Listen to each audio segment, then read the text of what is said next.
رصدناهم في الشوط الأول. الحالة الأولى كانت في دقيقة 32.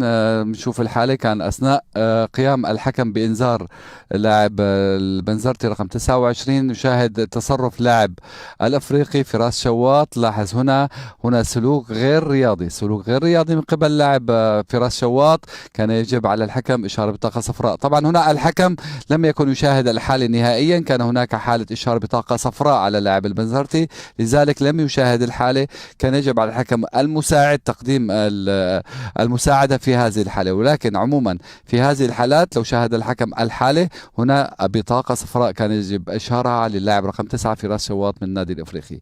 الحالة الأهم كانت هناك طبعا هدف الأفريقي الذي احتسبه الحكم المساعد وحكم المباراة. بنشاهد الكرة ملعوبة داخل منطقة الجزاء من ركلة حرة مباشرة. طبعا الحكم في الملعب والمساعد يثبتان الهدف. هناك لعبة ثانية بعد أن لعبت الكرة داخل منطقة الجزاء، يقوم اللاعب بتمريرها لفراس شواط ثم فراس يسجل في الهدف. نمشي في الحالة في البداية. هنا لحظة اللعب، نرجع شوي أخي أحمد. لا وجود للتسلل هون في البداية. نمشي لا وجود لأي خطأ، لا وجود لأي تسلل. هنا بدأت لعبة جديدة. نمشي هنا لحظة اللعب، لعبة جديدة. هنا الكرة ليست هي خط التسلل. بنلاحظ المدافع الموجود لاعب البنزرتي هو اقرب الى خط المرمى من هو اقرب، المهاجمين ام المدافع؟ نلاحظ فراس شواط واللاعب الاخر ايضا هم اقرب الى خط المرمى من اخر ثاني مدافع. خط التسلل كما نشاهد هو قدم اللاعب البنزرتي. نلاحظ الخط موجود على قدم اليمين للاعب البنزرتي. هنا خط التسلل ليست الكرة، ولكن نلاحظ تقدم فراس شواط وايضا تقدم اللاعب الاخر. نمشي بالحاله لو سمحت.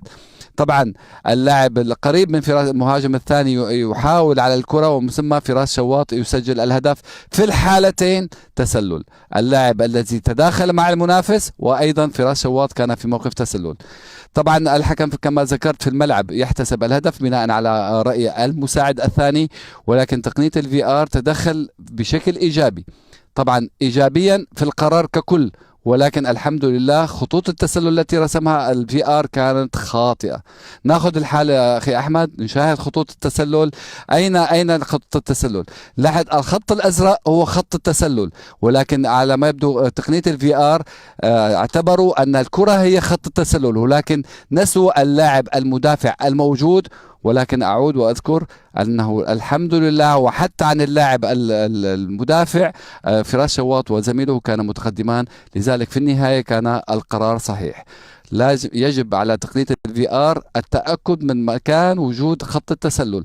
هنا لو كان فراس لم يكن متقدم عن آخر ثاني مدافع كان الهدف صحيح، والخط الذي رسم كان خاطئا، ولكن في النهاية قرار صحيح. عموما هيكل أداء الحكم حتى الآن، أتكلم عن الحكم، جيد جدا.